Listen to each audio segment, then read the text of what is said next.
"We've decided you're not family anymore," my mom told my daughter after she had flown 5 hours just to be there for their wedding anniversary. They wouldn't even let her step inside. I didn't scream. I chose to act instead. 30 minutes later, they were shouting in confusion and fear. Let's rewind a bit, not too far back, just to the moment. I stood beneath a decorative arch made of fake hydrangeas, scanning the driveway for the 6th time in 10 minutes, trying my best to seem calm. My husband was juggling 2 half-full paper cups of lukewarm punch while whispering a mini argument with our youngest about whether she could take her shoes off.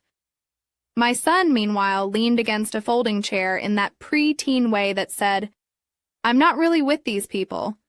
And me? I was checking the time again. "She's cutting it close," I murmured. "Maybe the flight got held up," Graham offered, sipping what might have been the most uncelebratory drink imaginable. I nodded, but my stomach had already begun. Its signature twist, that strange sensation of feeling light and heavy at the same time. Evelyn had been thrilled. She picked out her dress 3 weeks earlier and even got it dry cleaned, which for a college student is the equivalent of a love letter. She'd packed a small gift bag in her carry-on, a handmade photo frame she'd custom-etched herself. She was scheduled to land just before noon. The ceremony started at 2 Zars. She promised she'd Uber straight from the airport. "I'll be there, Mom," she said. "It's their big day." Yeah, their big day. By 21, sweat was beginning to soak through the sides of my sleeveless dress as I checked my phone every 20 seconds. No messages, no calls, no Evelyn. I found my mother near the back patio, repositioning candles like she was choreographing a scene for a drama instead of hosting a vow renewal. Her hair was pinned up in that retro style that always made me think of old soap operas. My dad stood beside her, gripping a clipboard like someone might try to sneak off with the vows and rewrite them. "Hey," I said, forcing a cheerful tone. "I know it's getting late, but can we wait just a few more minutes? Evelyn hasn't arrived yet. She's probably right around the corner." My mom turned to me, composed as a librarian. "Oh, she was already here," she said. I blinked. "What?" "She came a little early," my mom replied, brushing away a speck of nothing from the tablecloth. "A bit before noon, I think." I laughed, not because it was funny, but because that's what you do when everything starts spinning. "Then where is she? Is she inside?" My dad joined in like he'd been rehearsing this line. "We told her it wasn't the right day for her to be here." The words didn't register. "I'm sorry, what?" "She's not really part of the family," my mom said, smoothing the tablecloth again, as if neat fabric would justify it. "Not in the same way." "Not in the same way," I repeated, staring at her, waiting for the joke, the wink, the inevitable. "Relax." "I'm kidding. That part never came." "What the hell are you talking about?" My voice was thin, shaky.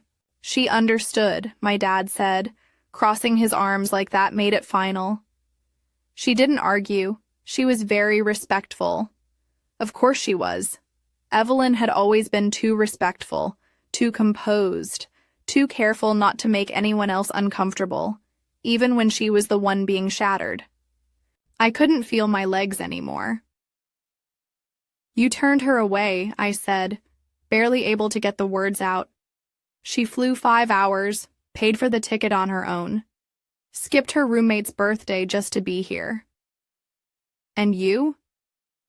"We didn't mean anything hurtful by it," my mom interrupted. "We just wanted to keep things simple, intimate. There were 87 people on the RSVP list, but sure, intimate." Graham came up behind me, sensing something was off.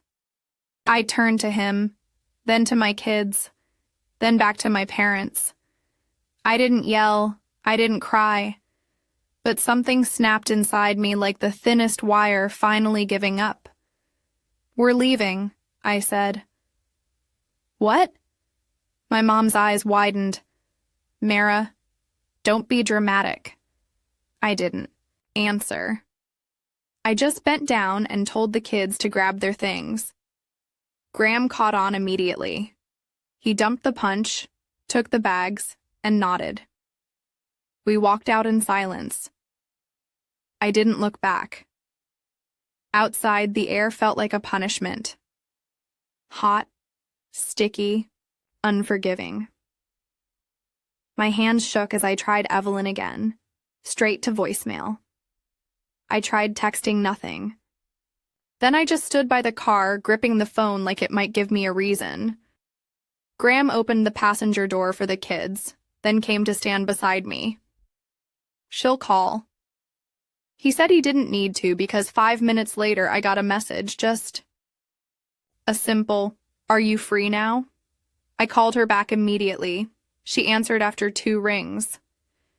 "Hey," I said, my voice caught in my throat. "Where are you?" "I'm fine," she said. But her voice wasn't. It was small, afraid. "I didn't want to ruin anything." "You didn't ruin anything," I said. "They did." She said, "They've decided I'm not part of the family anymore." The silence between us wasn't empty. It was charged. "I didn't want to tell you," she continued. "Not during the event. I thought you should enjoy it." I swallowed hard. My grip on the phone tightened. "Where are you?" I asked. "Some cafe down the road," she said. I didn't really know where else to go. "We're coming," I told her. Graham was already backing the car out. I didn't raise my voice. I didn't cry. But I took out my phone, scrolled to a folder, placed a call, and 30 minutes later, my parents were shouting in fear. I used to believe they were just imperfect like most parents. Not cruel, just a bit blunt, a little old-fashioned. The kind of people who might forget your birthday and then hand you a $20 bill saying, "Here, now you can get what you really want." But cruelty, I didn't think that was in them. At least not until I heard my daughter repeat the same line that had been thrown at me half a lifetime ago. They said, "I'm not really family." And right then, it all clicked into place. I was the middle child growing up.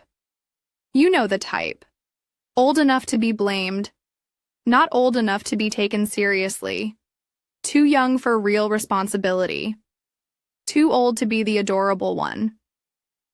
My older brother Colin, the overachiever, my younger sister Ruth, the baby. And me, I was the buffer, the placeholder, the one who filled in the space in family photos without adding much meaning to them. At first, the signs were subtle, tiny things. On birthdays, Ruth would receive handmade glittery cards. Colin, a cake specially designed with his favorite football team's logo, me.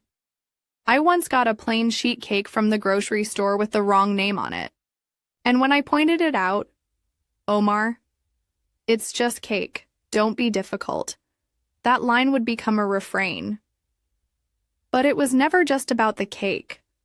It was never just anything. I must have been around 12 or 13 when I first heard them say it. I had made a new friend, Maya. She was bold, wore black nail polish, talked about becoming a tattoo artist. My parents couldn't stand her or her parents. "We don't know what kind of people they are," my mom had muttered like they were stockpiling weapons, not raising a teenager who liked eyeliner. Still, I kept seeing Maya. Then one Saturday, I woke up to an empty house. I figured they'd gone to pick up groceries. Spoiler, they hadn't. They'd gone to the amusement park, the one we'd been planning to visit for weeks, and I wasn't invited. Later, through tears after Ruth let it slip by accident, I asked my mom why.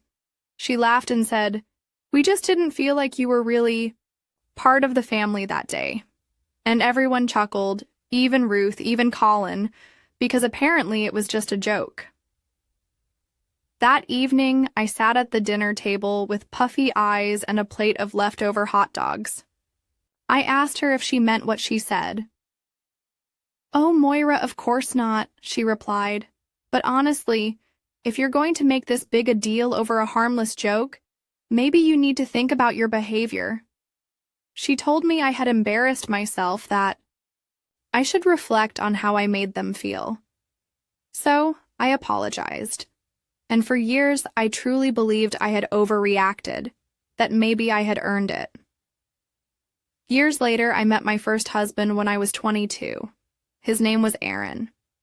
He grew up in the foster system, bounced around a lot, but he was steady kind. The kind of man who fixed your broken chair before you even asked, and knew how to cook actual food that didn't come out of a box.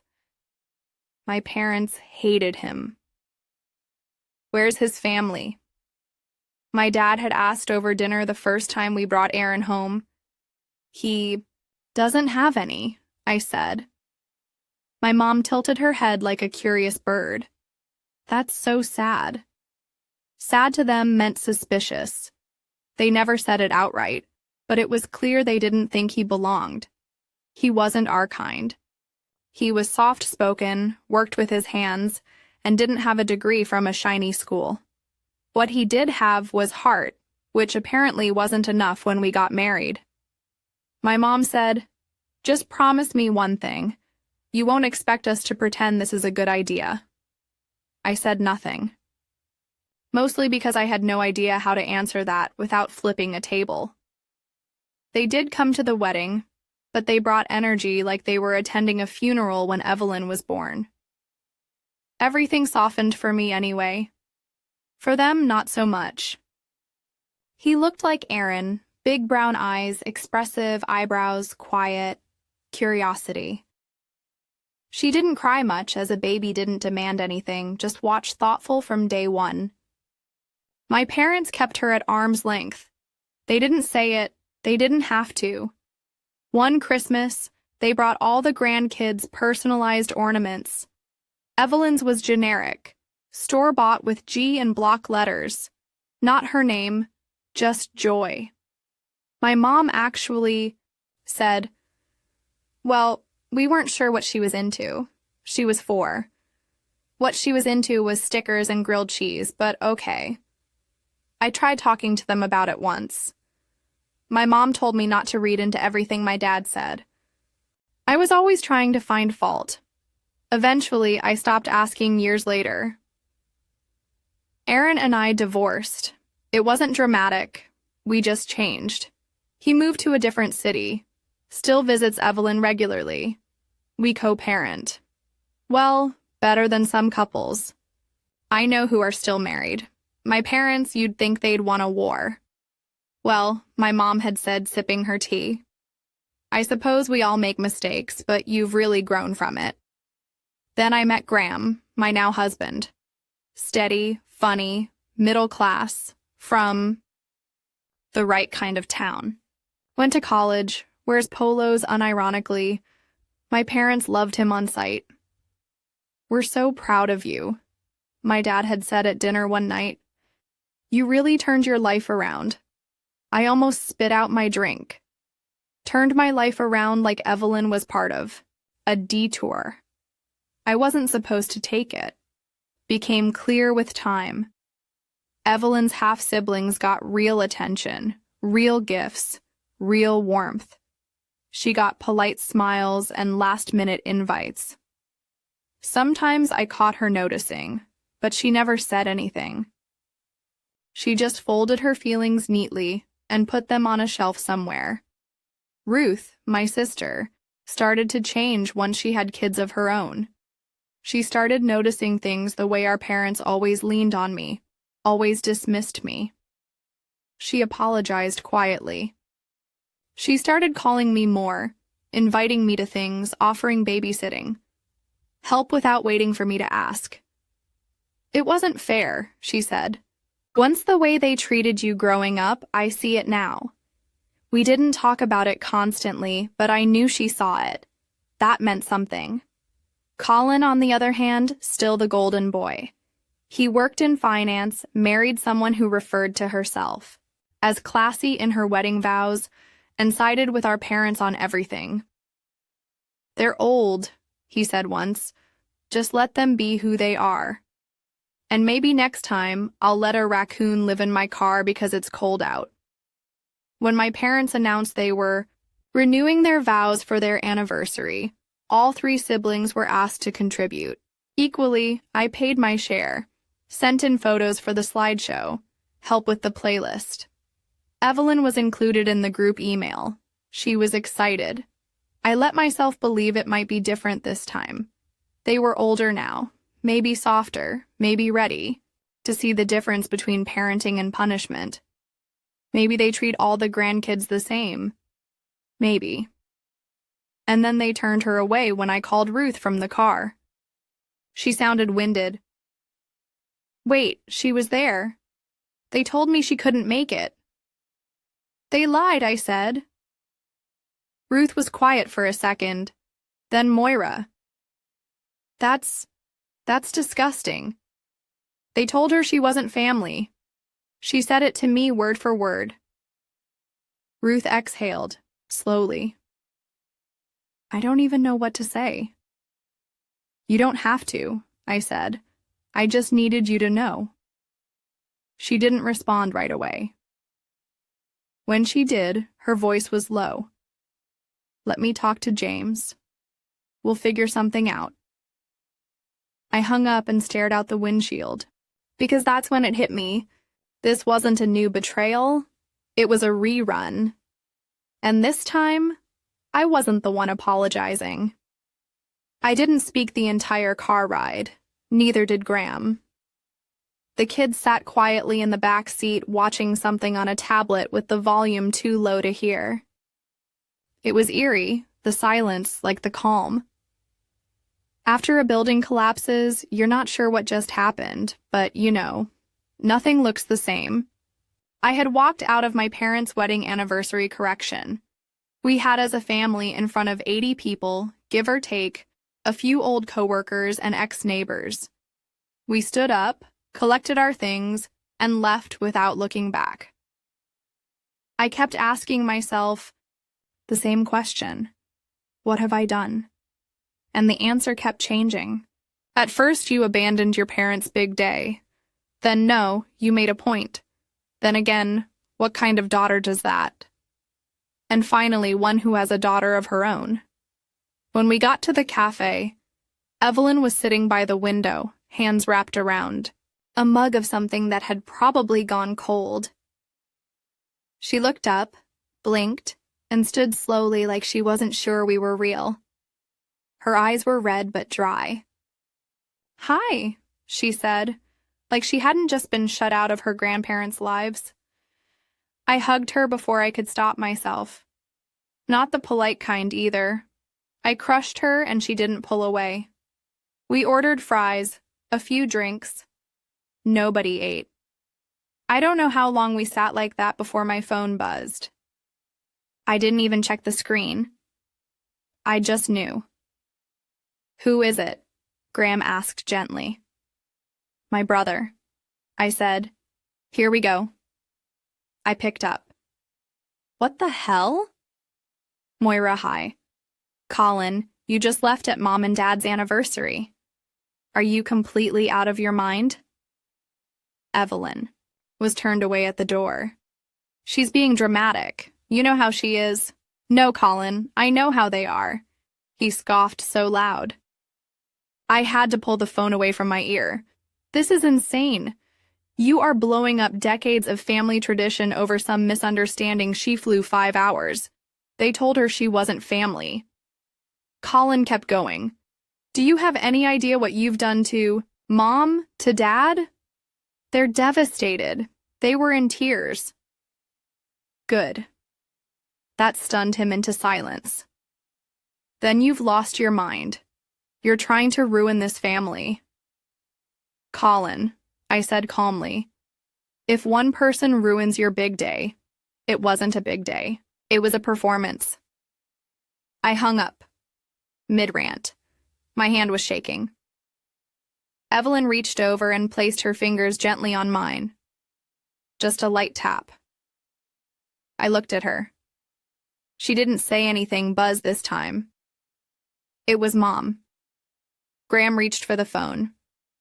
"Don't," he said softly. "I have to," I answered. "I don't know what you think you're doing," Mom hissed. "But you are humiliating us in front of everyone we know. Maybe you should have thought of that before slamming the door in your granddaughter's face." "We didn't slam the door." "Don't be so dramatic." "Right," I said. "You just told her she wasn't family and watched her walk away." There was a pause. Then the guilt trip began. "You've made your point now. Come back." "No, Maura. Don't do this. It's your parents' anniversary. People are asking questions." "I'm sure they are." Her voice sharpened. "You're humiliating us. You already said that Ruth is leaving too." "What did you say to her?" I hung up. 2 minutes later, a text popped up from Ruth. "We're leaving too." I held the screen up for Graham. He raised his eyebrows. Evelyn leaned in. "I wasn't the only one." I said we weren't the only ones. And that's when it really hit me. Not just what we had done, but what it meant. We didn't stay quiet. We didn't swallow it. We left. We got up, in public, and made it known that this wasn't okay. Not anymore. 10 minutes later, Ruth and her husband showed up at the cafe with their kids. They looked like us, stunned, tired, slightly unmed. We pushed 2 tables together. No one said much. The waitress looked at us like we'd just been kicked out of a funeral, which in a way we had.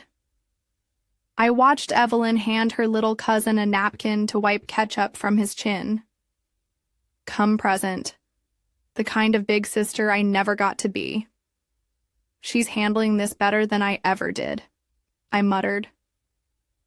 Ruth raised an eyebrow better than I did, too. My phone buzzed again. This time, a message from my cousin Mara, who was still at the venue. "It's a mess." Then Colin tried to run the slideshow, froze the screen. "People are leaving your mom. Just said it was all a misunderstanding into the mic during appetizers." I handed the phone to Ruth. She read it, snorted into her tea. We sat, back still and quiet as the rest of the world swirled in the fall out of our rebellion.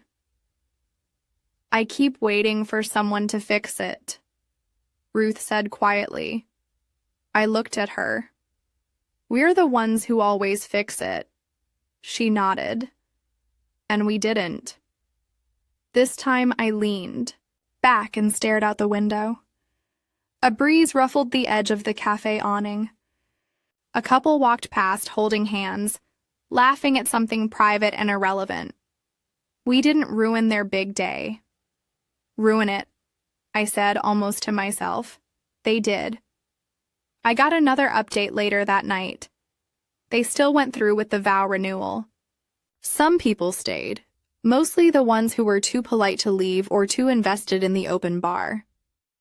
The front rows were half empty when they kissed. There was clapping, not joyful clapping, not emotional clapping. The kind of clapping you hear when someone finishes a slideshow about their vacation to Utah. Awkward, obligatory, and very, very quiet. It had been 3 days, not long, but long enough for the silence to turn loud. Long enough for the invoices to start hitting inboxes. Long enough for everyone to pretend it hadn't happened until the money came due. I hadn't said anything. Not to my parents, not to Colin, not even to Ruth, who texted me just once to ask, "We're really not paying." I replied, "Correct." The vow renewal hadn't been prepaid.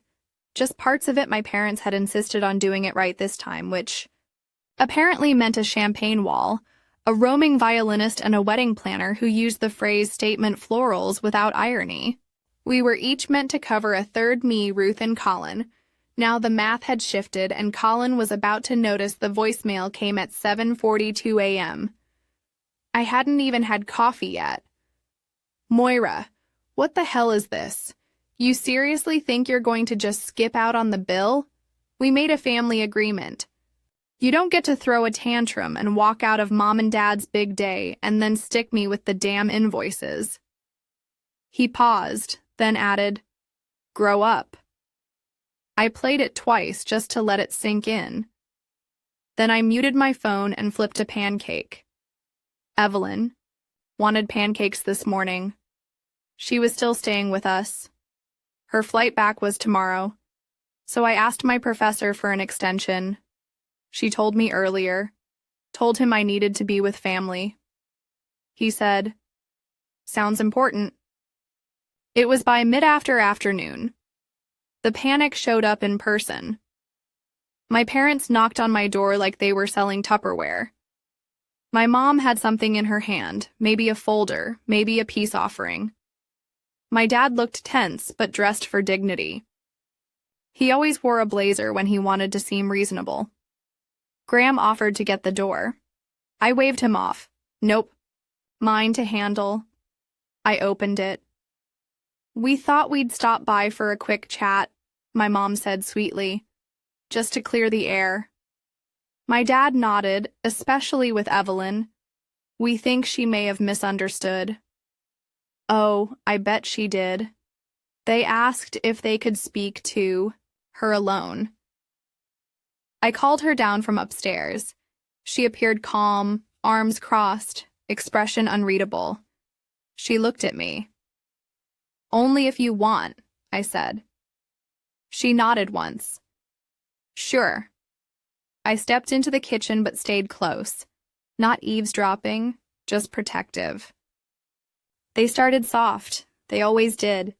We didn't mean to hurt you. It was just a very hectic day. We love you. Of course we do. Evelyn, you said. I wasn't family. My mom gasped. That's not what we said, Evelyn. You said we've decided you're not family anymore. I remember it exactly. My dad, what we meant was it was close family. Only Evelyn. I flew 5 hours. I bought a dress. And you didn't even let me in the building. My mom, sweetheart, that's not fair. Evelyn, neither is what you did. There was a pause. A long one. Then she said, And I'm not mad. I'm just done. That was it. Somehow I felt proud. I felt proud hearing her say those words. 5 minutes later, the door shut behind them. That night, Evelyn sat beside me on the couch and said, I don't want to keep trying for people who don't try back. I didn't respond immediately, too stunned by her strength. I used to fall for it too, I told her. She shook her head slightly. You didn't. She rested her head on my shoulder. By the following morning, the smear campaign had already begun. Aunt Liz called Ruth. Your mom says you ruined the anniversary over a misunderstanding. Uncle Greg sent me a message. Just checking in. You good? Which, coming from him, was the emotional equivalent of a heart-to-heart. Colin went around telling anyone who'd listened that he was stuck covering the entire cost of the event now, because according to him, his sisters had lost their minds. Then Ruth sent me a text. They changed the will. Colin's now the sole heir. I replied, Let him have it. I'm done buying my way into a family that never wanted me. And I meant every word. No dramatic goodbye, no final blow-up. Just space, silence, boundaries that no longer shift. Let them tell their version of the story. We know the truth and we're not looking back. It's been a few years now. We're still not in contact with my parents or with Colin. That hasn't changed. Evelyn graduated last spring. She moved back to the city. She's got a job she loves, friends who feel more like family, and a cozy little studio apartment that's somehow nicer than anything I had at her age. She never talks about her grandparents. And honestly, I don't think she even remembers them anymore. A few months ago, Colin showed up at our doorstep without warning. Graham answered. I stayed on the couch.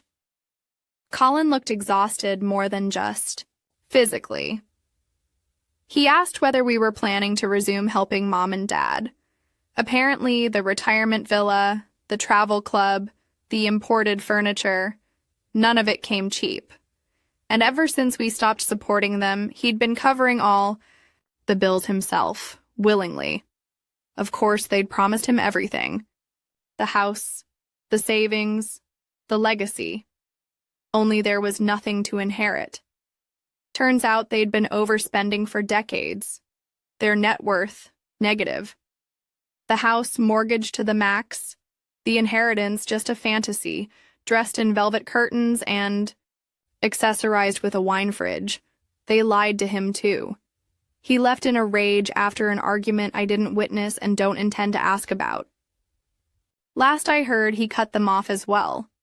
Ironic, really. They pushed Evelyn away for not being family and ended up with no family at all. But me? I'm doing okay. I chose my daughter. I chose my self-respect, and I would choose them again. But you? Tell me, did I go too far or just far enough?